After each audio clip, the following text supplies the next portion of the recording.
ఎన్టీఆర్ జిల్లా Nandigama municipal chairman ఎన్నిక వేళ వైసీపీకి మరో షాప్ తగిలింది. వైసీపీకి చెందిన 19 వార్డు కౌన్సిలర్ మందా మరియమ్మ పార్టీకి గుడ్ బై చెప్పారు. తన వ్యక్తిగత కారణాల రీత్యా వైసీపీకి రాజీనామా చేస్తున్నట్లు ప్రకటించారు. గత 2 రోజుల క్రితమే 18వ వార్డు కౌన్సిలర్ బండారు గంగమ్మ వైసీపీని వీడారు. చైర్మన్ ఎన్నికల వేళ వైసీపీ కేవలం 4 కౌన్సిలర్లు మాత్రమే ఉన్నారు.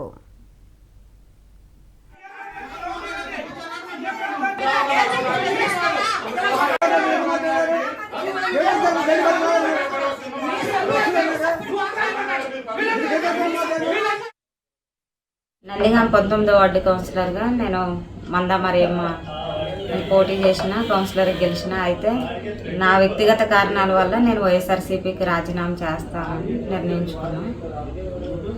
ఏ పార్టీలో జాయిన్ అవుతున్నారు? ప్రస్తుతానికి అయితే ఏం ఆలోచన లేదు. నాకు నన్ను నమ్ముకొని నాకు ఓటేసి గెలిపించిన వాళ్ళు మాట్లాడిన దాన్ని బట్టి తర్వాత నిర్ణయం అనేది. ఇప్పుడైతే ప్రస్తుతానికి నాకైతే ఏం ఆలోచన లేదు.